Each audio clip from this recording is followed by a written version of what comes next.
This is ANN News Brief.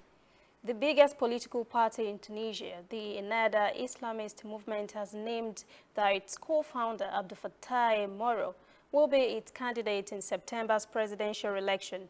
This is the first time the moderate Islamist party has put up a nominee for the post since the country transitioned to democracy after the 2011 revolution. 71-year-old lawyer Abdel Fattah Moro will run in the polls following the death of President Beji Said Essebsi last month. The election was scheduled after the death of President, who was the country's first democratically elected head of state. Former interim President Monsef Masuke, who lost to Essebsi in 2014, is also contesting the election. Mozambique's government and the former rebel group Renamo have signed a final peace deal at a ceremony attended by regional heads of state. With a handshake and a hug, Mozambique's leaders hoped on Tuesday to close the book on a decades-long conflict.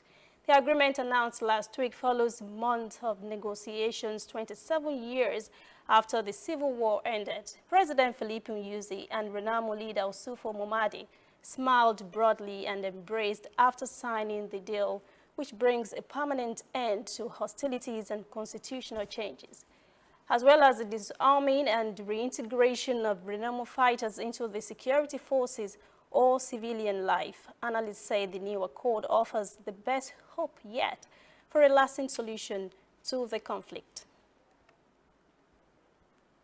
Stay with us, we'll return after this message. Whether in your house, at your office, on your phone or online, we are there. We have the facts behind the headlines. We cut to the chase with the news you really need. We cover every angle. We are the bigger, better news network. We are African News Network. ANN. Watch ANN News on MITV from a truly African spirit. Ivorian President Alassane Ouattara said on Tuesday his country and Ghana have resolved to stick to a deal to coordinate prices. Ivory Coast and Ghana had agreed to sell cocoa for nothing less than $2,600 from 2020 to 2021.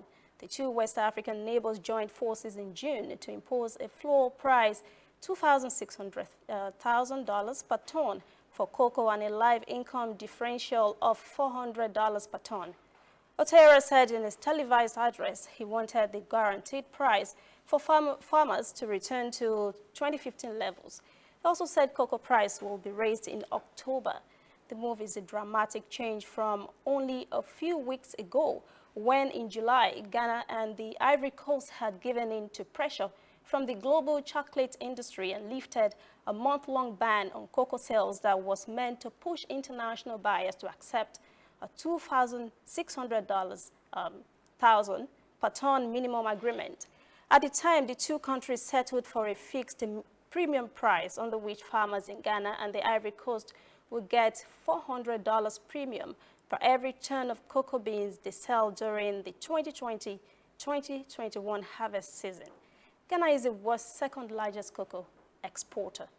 And that's ANN News Brief. For details on these and other breaking stories, visit our website, nnafrica.news.